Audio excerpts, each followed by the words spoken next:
Buenos días. Días tristes, ¿no? Días tristes y quizá la primera cuestión es entender que hay una enorme responsabilidad en el Congreso por todo lo que ha ocurrido y que la primera responsabilidad respecto a la salida de la crisis recae sobre ellos, recae sobre el Congreso. O sea, ellos son los primeros que deben dar cuenta al país sobre todo lo que está pasando en el punto de vista político y esos son los que deberían, pues, incluso, ¿no? Pues en memoria de las personas que han fallecido, en memoria de toda esta situación de tristeza que estamos viviendo y en reconocimiento a su responsabilidad frente a ello, deberían actuar con un mínimo de responsabilidad, ¿no? Entonces el primer llamado es a que asuman esa responsabilidad. Y lo segundo que tenemos es un problema muy serio de representación. Porque creo que aquí tenemos a personas que lamentablemente no entienden qué implica la representación política. Representar es precisamente escuchar la voz de la gente. O sea, qué cosa más extraña esta de personas que en lugar de escuchar lo que ocurre literalmente al otro lado de la ventana en el que se encuentran, solo miran hacia adentro y a intereses de muy corto plazo que en verdad en este momento valen nada, ¿no? Vale nada. O sea, es una situación muy lamentable y de una enorme irresponsabilidad. ¿Qué pasa cuando los actores políticos en el Congreso no tienen palabra? Y eso es lo que hemos visto ayer. Te dicen, sí, lo ha contado Rocío Silva. Claro, por supuesto, pero lista única, postula. ¿Qué estamos viendo ahí? ¿Un truco? ¿Ganar tiempo? ¿Dejar en ridículo a los morados y decirles que ellos se asocian con los radicales? ¿Jueguitos políticos? ¿Qué estamos viendo ahí? Como son actores que solo miran hacia adentro, creen que el mundo se acaba en las paredes del Congreso, ¿no? Entonces siguen con un juego interno absolutamente ciego a lo que está pasando en el país, ¿no? Esa es una desconexión absoluta, ¿no? Y entonces, claro, todavía están pensando que con pequeños trucos es posible resolver sus entuertos internos. Y aquí ya no es una discusión hacia el interior, ¿no? Es una cuestión de la necesidad urgente de una respuesta clarísima al país sobre cuál es el rumbo para construir gobernabilidad.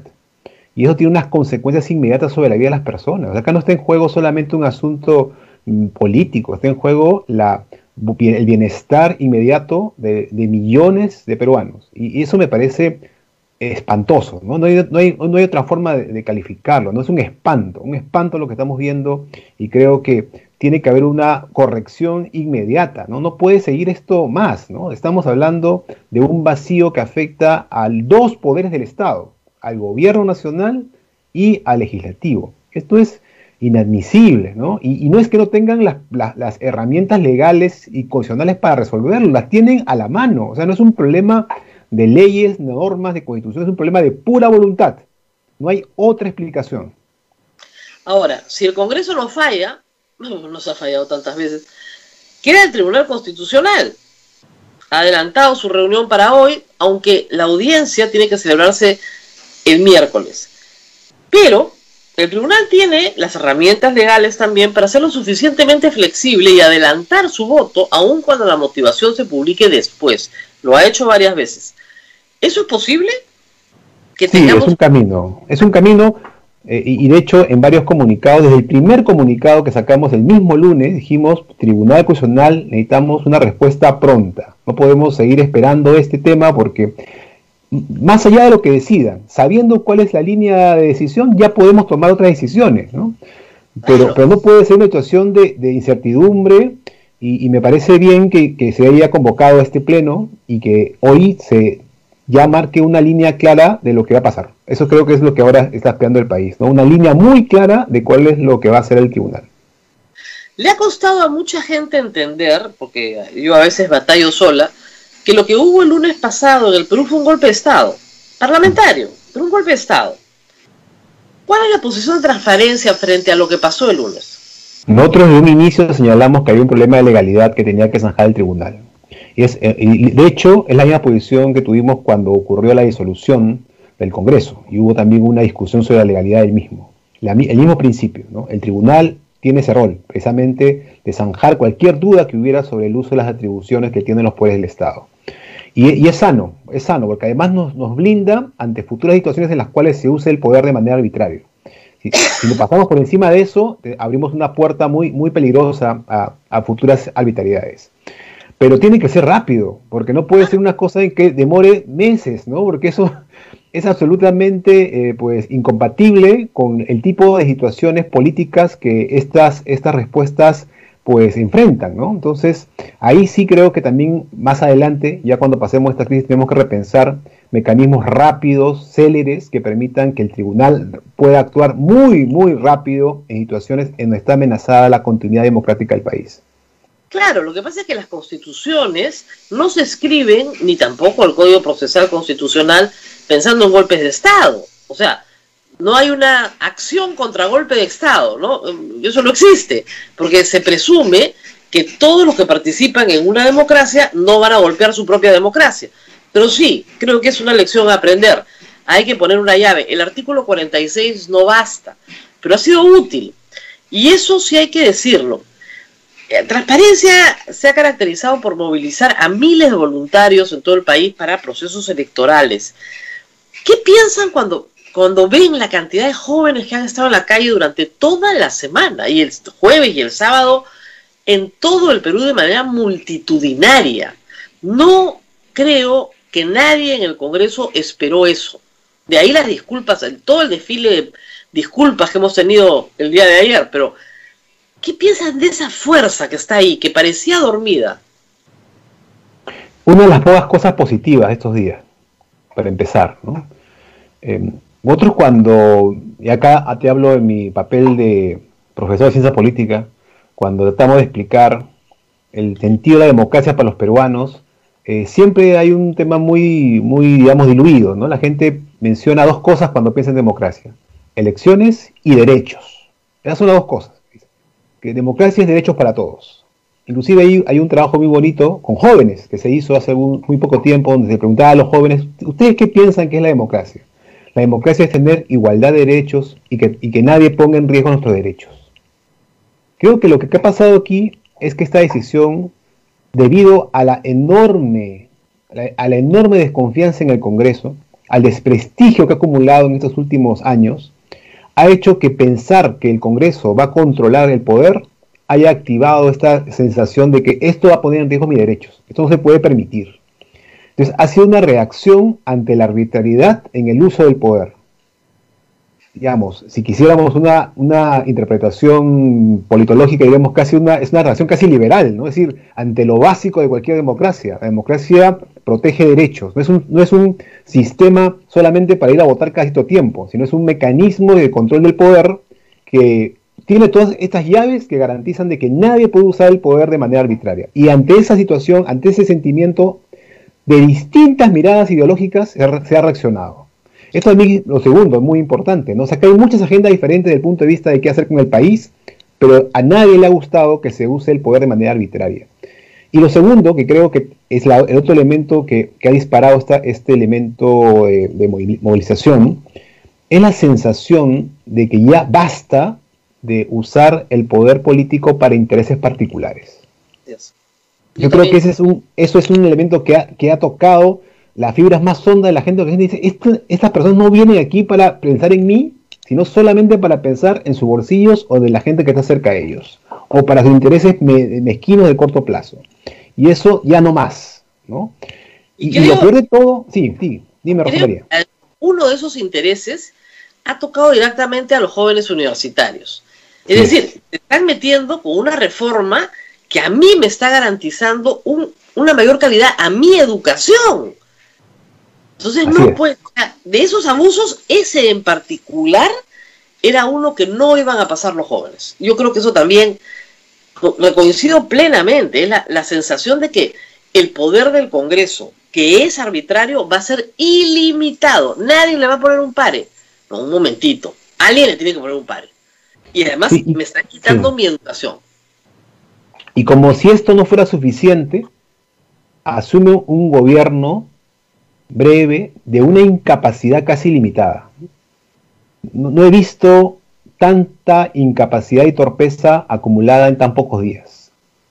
Digamos, la torpeza se acumulaban horas tras horas, ¿no? O sea, tú escuchabas que estaban hablando los voceros cuando hablaban y todo era de un nivel de irresponsabilidad en la declaración, de una desconexión absoluta con lo que era el país, que creo eso, digamos, sirvió para convencer. Si alguien tenía dudas sobre que esto estaba yendo pésimo, no les quedó ninguna duda después de declaraciones de las autoridades, ¿no? Y además lo del sábado, que forzó a todos a renunciar, ya implica graves violaciones de derechos humanos, organizadas por el ministro del Interior, eso hay que decirlo, organizadas porque, a ver, cerrar una imprenta es un delito. La libertad de expresión no puede ser conculcada por la Policía Nacional, y más aún detener al dueño de la imprenta, al chico que había ofrecido los servicios de imprenta y a una chica que estaba con él y desnudar a la chica en la Divincri, son graves violaciones de derechos humanos.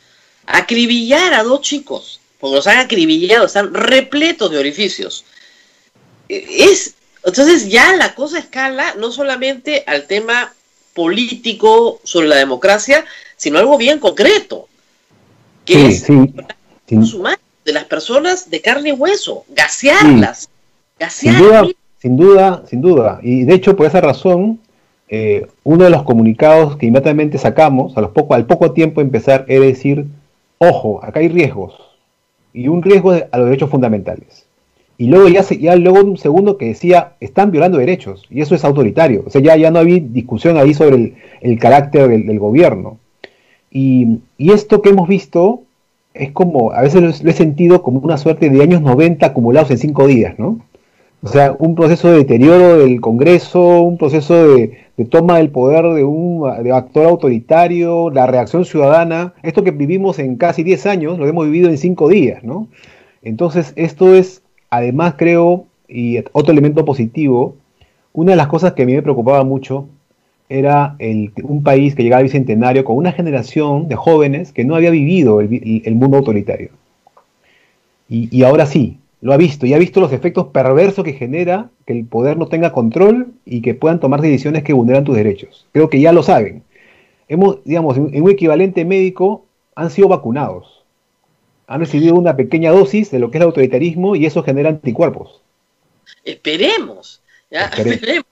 Yo creo que, claro, como ha sido cortito, no lo han podido apreciar, pero de verdad que es muy, muy complejo lo que estamos viviendo en este momento. Ahora, mesa directiva. Se tiene que nombrar una, tarde o temprano, aunque el Congreso se demore, el TCA resuelva antes. Y ahí también vemos, como te decía al principio, un problema que es dramático, que es los partidos no tienen palabra. ¿Cómo haces democracia sin palabra? No se puede. No se puede, politólogo, por favor. ¿Cómo hago democracia sin palabra? O sea, no se puede. Saluda a Vizcarra, se abraza, hacen así, saca. No vamos a vacar a Vizcarra, lo vaca. Luego, su partido le dice a Rocío Silva, nosotros te vamos a apoyar. Van a votar, no la apoyan. O sea, yo creo que la candidatura, lo he explicado temprano, de Rocío era inviable por otras razones. Pero si te dan su palabra, ella dice, me ha mirado a los ojos Luna y me ha dicho, sí, vamos a votar por ti. Y me ha mirado a los ojos y ha dicho, no. Sí. Bueno, mira, es un tema, mira, voy a usar un par de ejemplos, ¿no? Mira, uno que es, disculpa el academicismo, pero Emmanuel Kant decía, toda república puede funcionar si al menos los demonios se ponen de acuerdo, ¿no? O sea, hasta una república de demonios puede funcionar si todos acuerdan cumplir ciertas reglas. Pero si no las cumples, no hay manera de que funcione algo, ¿no? Y la segunda es que hasta las mafias funcionan bien cuando todos respetan los acuerdos. Claro, de verdad, hasta en la cárcel, hasta la gente más lumpen, no dice respeta, siempre te dicen, no, respeta, o sea, hay una cosa atrás de que ya llegamos a un acuerdo, pues, ¿no? Entonces, sí. Vamos a dividir el botín de esta manera, ¿no? Pero no, o sea, ayer lo que hemos visto es ya la debacle absoluta de la forma democrática de gobierno. Sin acuerdo no hay democracia. No son capaces de respetar su propio acuerdo. Eso es un elemento gravísimo, ¿no? Porque eso además le da un mensaje a la gente que está viendo esto, ¿no? Yo creo que también estamos viendo que ciertos grupos ya se encuentran, pues creo, en una situación de absoluta nulidad respecto a las elecciones que vienen y no se dan cuenta también, ¿no? Bueno. Y además creo que otra discusión que hubo en estos días es el tema de la legitimidad, ¿no? Claro. No se puede gobernar sin legitimidad. Creo que es otra lección de estos días. No se puede gobernar sin legitimidad. Tienes que construir un mínimo de legitimidad. Y la legitimidad, ¿en qué está basado? En la confianza. Entonces, si todas las señales que das es de absoluta falta de confianza, entonces no tienes cómo tomar decisiones que sean aceptadas por la gente. Entonces, yo creo que ahí el camino de la mesa directiva es un camino muy complicado en estos momentos, porque las vías que tienen para construir un mínimo de confianza son muy limitadas, muy limitadas. No pueden colocar en la mesa directiva a personas que han estado involucradas con los actos que han generado tremendo daño al país. No es posible, o sea, hay un problema ahí de legitimidad mínima que tienen que ser conscientes, ¿no? Y entonces, si ese es el punto de partida, cualquier cosa que salga por fuera de ello va a generar más problemas que soluciones. Miren, aunque se demoren, más rápido va a resolver el Tribunal Constitucional que el Congreso. De verdad, más rápido. Porque al final vamos a terminar en una situación en la que Vizcarra va a ser repuesto. No creo que haya otra salida. Con este Congreso, que es incapaz de lograr un acuerdo, Vizcarra va a ser repuesto, porque se necesita un presidente, muy débil probablemente, pero con el apoyo del 50% del país yo creo que tiene la legitimidad suficiente para gobernar. Y porque además, a pesar de todas las acusaciones de corrupción contra él, se le ha percibido como una víctima de un golpe, de una circunstancia, no como, digamos, la salida razonable de una persona que ha delinquido. Entonces, eso le puede dar cierta legitimidad hasta el 28 de julio. Pero hay una cosa más. Si el tribunal resuelve que vacancia por incapacidad moral no significa tener 87 votos, ya no lo pueden vacar. Y eso le va a dar cierta estabilidad de aquí hasta el 28 de julio. Se acabaron las vacancias. Él no puede disolver el Congreso, pero tampoco lo pueden vacar a él. Se acabó la vacancia. Y van a resistir los embates populistas del Congreso utilizando el Tribunal Constitucional y los mecanismos de observación, etc. Es la única salida. A esta altura, la única salida. Sí, ahora, más allá del tema de la salida, que como bien señalas, tiene que haber alguna, porque esto no podemos quedar en la nada política, este vacío tiene que llenarse. También hay ciertas condiciones que creo que hay que apuntar, ¿no?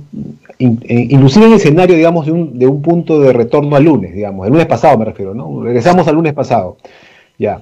No puede ser el gobierno igual. No. No puede ser. Tienen que haber... No importa quién asuma ahora la presidencia, está claro que el mensaje es, no podemos seguir igual, tenemos que hacer cambios. Tenemos que hacer cambios, implica para empezar, ¿no? Trabajar, para que hayan elecciones que sean confiables para la gente, necesitamos un gobierno que esté completamente alejado de todos los intereses que están acá sobre la mesa, ¿no? Tienen que salirse de esos intereses, tienen que alejarse, tener un manejo además claramente diferenciado, ¿no? de cualquier tipo de conducta autoritaria y demás. Tiene que estar fuera de eso, de garantizar completamente un respeto absoluto a derechos humanos, y luego tiene que haber una agenda, dos tipos de agenda, una agenda de la emergencia que ya veníamos arrastrando, que esa tiene que atenderse, y reparar los daños causados en estos 7 días. Porque hay daños profundos, hay familias que han perdido a sus hijos, hay personas que han visto todavía que no encuentran algunos de estos jóvenes que todavía no son ubicados, hay daños a personas, hay violaciones de derechos humanos que se han producido. Todo tiene que ser debidamente investigado y en su momento juzgado, con el debido proceso, con todas las reglas, pero tiene que prometerse eso inmediatamente. Es un elemento adicional de legitimidad que tiene que tener el gobierno que viene. Claro, y eso implica, sobre todas las cosas, lo que pasa, mucha gente de afuera me preguntaba, pero si Merino ha dicho que va a respetar las elecciones, yo le decía, el problema es que nadie le cree. Yo no le creo. Y el problema es que estos congresistas son increíbles. De verdad, no les creo nada. Pero yo sí le podría creer a Vizcarra que sí está interesado en irse el 28 de julio. Que tiene el mayor de los intereses.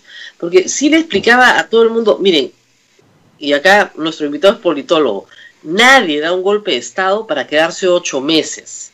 No se ha visto en la historia de la humanidad romper el orden democrático en una maniobra ilegal para quedarte 8 meses en el poder. No tiene sentido. Sobre todo, además, cuando quieres desmantelar la reforma universitaria, quieres usufructuar del presupuesto para las obras para tu pueblo. No puedes, o sea, no iban a haber elecciones.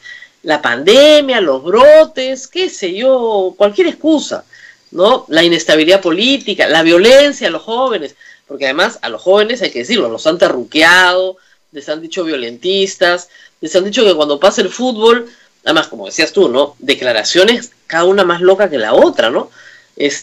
No, ya les dije, pero si ya les dimos carro para que salgan los domingos, entonces, ¿de qué se están quejando? Yo decía, ¿perdón? A ver, ¿cuál sería el escenario feliz del Perú? En estos días me dicen que estoy muy negativa, así que vamos a tratar de hacer. ¿Cuál sería el escenario feliz en esta semana? O sea, donde dices, ya, ahora sí. Ya, pero hay que entender que dada los limitados recursos políticos que tenemos ahora, cualquier salida va a ser imperfecta. Yo creo que primero hay que bajar las expectativas. Okay. O sea, no podemos resolver en unas horas todo un desmadre de décadas, ¿no? Que ahora se están evidenciando sus efectos. Pero sí podemos empezar un camino. Yo creo que el mensaje debe ser, vamos a empezar un camino, vamos a empezar a reordenar esto, y el primer paso es constituir un gobierno con un mínimo de confianza y legitimidad que garantice elecciones bien hechas y que vaya remediando los problemas que se han generado inmediatos y que no ponga las manos en políticas o reformas que ya no tienen legitimidad de cambiar. Creo que esa primera elección es, no toques la ley universitaria, no toques esto, ya no tiene legitimidad. Te has quedado con cero legitimidad para hacer cualquier tipo de cambios. Esto que ha pasado con el Tribunal Constitucional, que ya han dicho que la selección ya se acabó, que no lo van a hacer, que lo van a hacer el próximo Congreso, hay que insistir en eso, no pueden tocar, por ejemplo, algo como ello. No pueden tocarlo, ya han perdido toda legitimidad. Mira, nosotros en Transparencia éramos, digamos, muy institucionales, como tú dices, ¿no? A veces es muy institucional, dijimos, miren, tienen una función de nombrar a los miembros del tribunal, tienen que ejercerla, pero háganlo bien, hagan un proceso ordenado, bien hecho, un concurso bien ordenado, y claro, dicen, no, qué ingenuos que son, no, es que no somos ingenuos, sino que en realidad eso es lo que nos toca, ¿no? Que todos cumplan con su rol. Pero mira lo que pasó, y desde el primer momento dieron señales de que no querían para nada hacer las cosas bien, ¿no? Un concurso mal hecho, mal diseñado, luego sacan a postulantes sin ninguna razón, una persona va con su título original y dicen, no, porque pedimos copia. Oye, pero es el original, o sea, hay un nivel ya de kafkiano, ¿no? O sea, ya el proceso era, pues, en realidad, una literatura folclórica, ¿no? O sea, tú estabas ahí mirando algo realmente que uno no podía comprender cómo podía llegarse a ese nivel de desfachatez, ¿no? Ya no hay otra palabra, ¿no?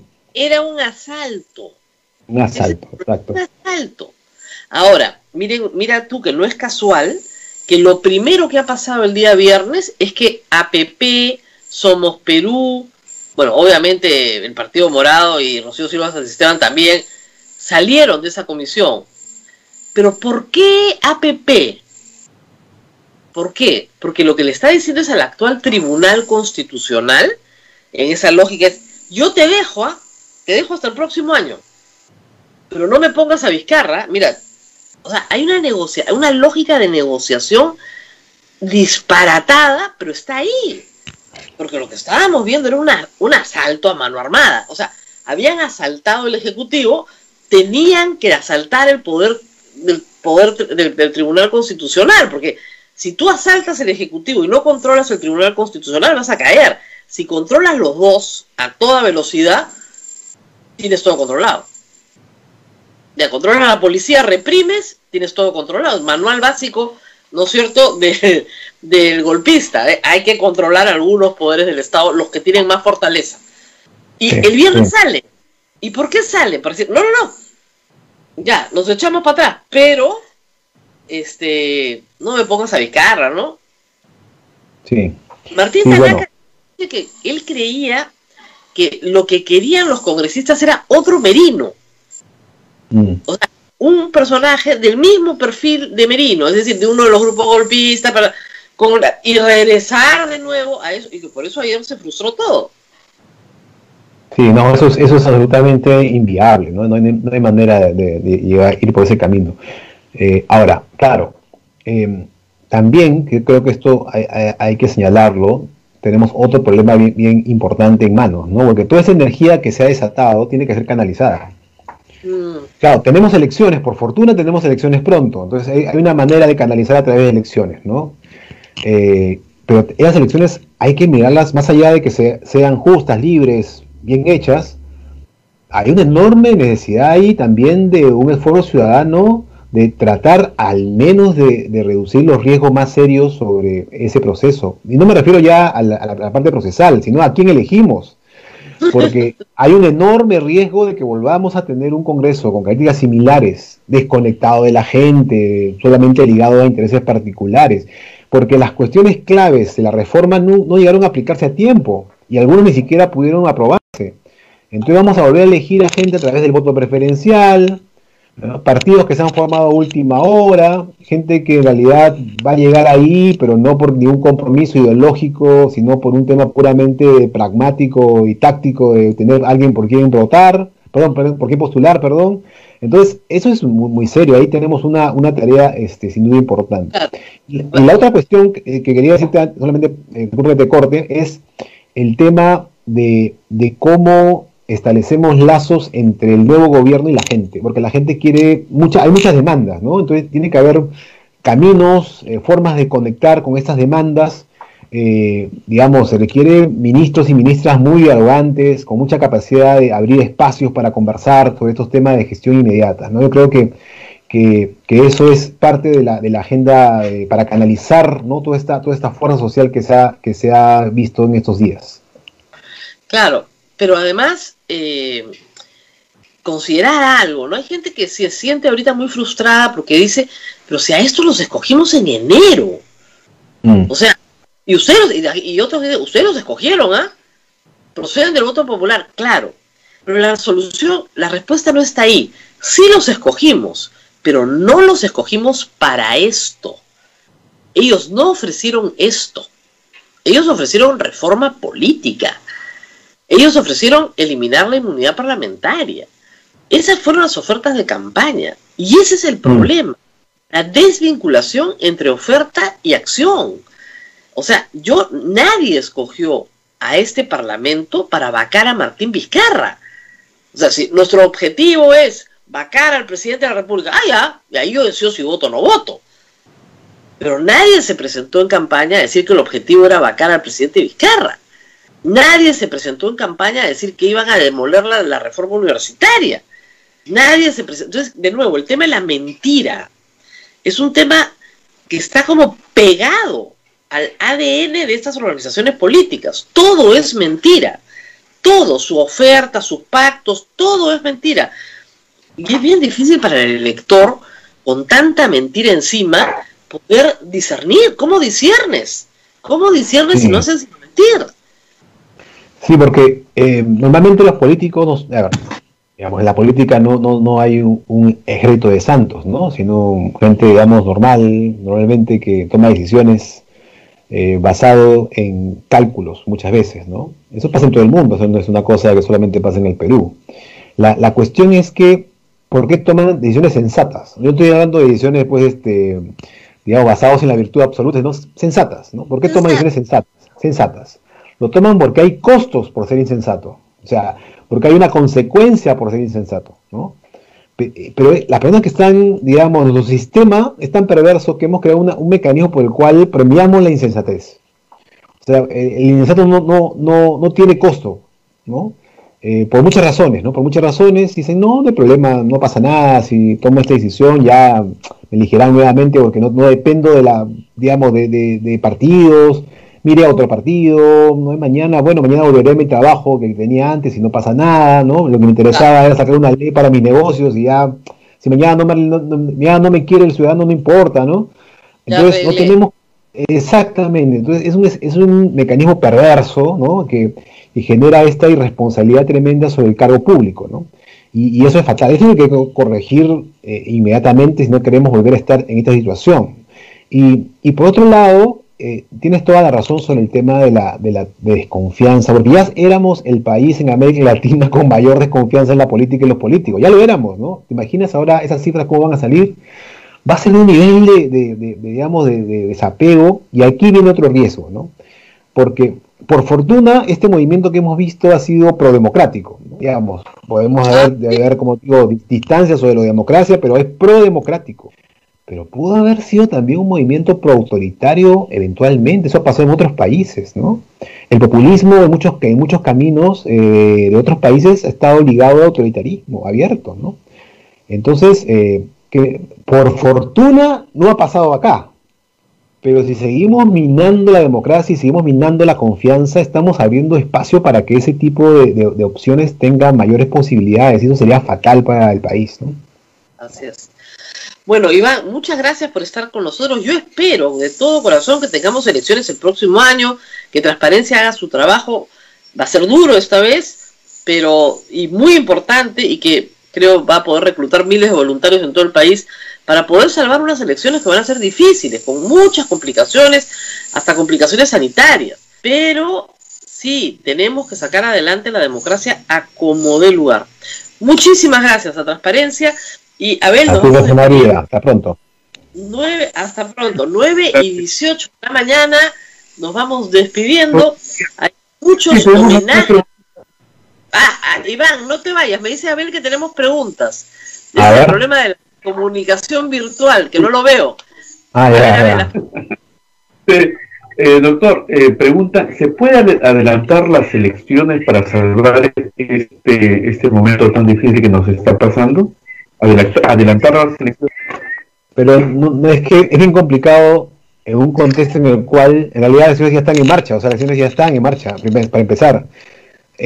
Por si acaso, en 2 semanas son las elecciones primarias, perdón, elecciones internas de los partidos, son 2 semanas. O sea, ¿qué vas a adelantar ahí ya? O sea, ya está todo ya encaminado, ¿no? Inclusive si quieras acortar un poco en los plazos, ¿qué ganarías? Unas semanas, ¿no? No tendría mucho sentido, ¿no? En verdad, por ahí no me parece que hay un camino muy claro, ¿no? La situación del señor Merino, él sigue de congresista, porque él, me preguntan, han renunciado a la presidencia de la República, pero no a la presidencia del Congreso. ¿Cómo es su situación?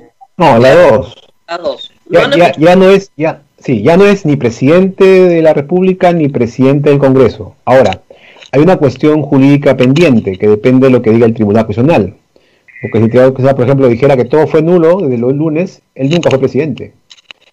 Entonces, digamos, eso va a depender de esa decisión. Y claro, a partir de esa definición también hay una serie de consecuencias también sobre sus eventuales acciones legales que puedan haber contra él. Yo ya sé que hay varios pedidos que se han hecho para que el Ministerio Público inicie investigaciones.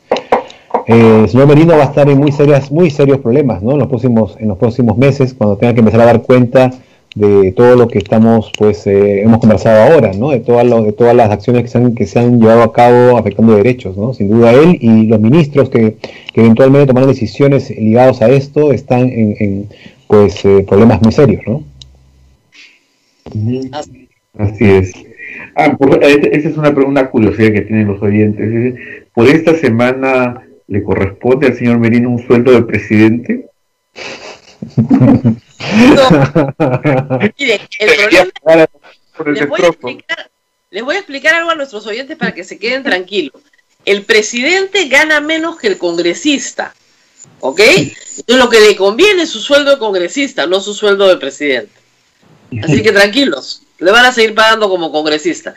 El mandato del congresista es irrenunciable, por eso es que no puede renunciar a la presidencia del Congreso. ¿Ok? Sí. Además está una ley.